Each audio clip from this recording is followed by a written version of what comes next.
আমরা যেদিন টুমলিংয়ে পৌঁছালাম সেদিনকার বিকালবেলার দৃশ্য তো আপনাদের সাথে শেয়ার করেই দিয়েছি। তারপরে ঘুরতে ঘুরতে প্রায় সন্ধ্যের মুখে আমরা ফিরে এসে কফি পকোড়া খেলাম। আর এই জায়গাটা হচ্ছে বসার জায়গা। এখানেও কিন্তু কাঠ দিয়ে আগুন জ্বালিয়ে রেখেছিল, কারণ এখানে প্রচণ্ড ঠান্ডা। আমরা আবার এক্সট্রা করে ড্রাই চিলি চিকেন এবং চিকেন পকোড়া অর্ডার যেগুলো ছিল পার প্লেট 300 টাকা। কোয়ান্টিটি ভালোই ছিল, আপনারা যে ফটোটা দেখলেন সেটা কিন্তু কিছুটা খেয়ে নেওয়ার। আর রাতে ছিল রুটি, মাংস, তরকারি আর মিষ্টি।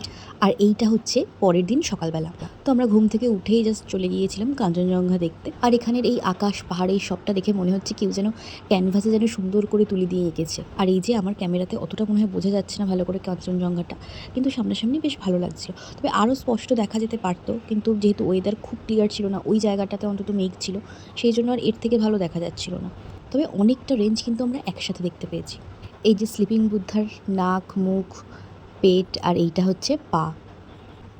আর এই দিকটাও কিন্তু অনেক দূর পর্যন্ত দেখা যাচ্ছে। এটা হচ্ছে আমাদের হোমস্টে।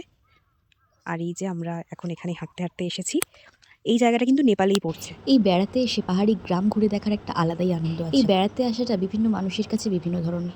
কেউ কেউ চায় যে এসে একটু রিল্যাক্স করবে, আবার কেউ চায় চারিদিকটা ভালো করে ঘুরে দেখবে। আর আজকে আমরা এখান থেকে বেরিয়ে যাবো, তো তার জন্য ব্রেকফাস্ট করে নিচ্ছি। ব্রেকফাস্ট হচ্ছে স্যান্ডউইচ, ডিম সেদ্ধ, পরোটা, ঘুগনি আর ওদের একটা লোকাল ব্রেড। এটাও আনলিমিটেড বুফে ছিল, আর ওদের লোকাল ব্রেডটা কিন্তু অসাধারণ। আর এখন আমরা রেডি হয়ে বেরিয়ে পড়েছি। তো এখন আমরা মানিভঞ্জন যাব, এরপর সেখান থেকে যাব ধোত্রে। টাটা।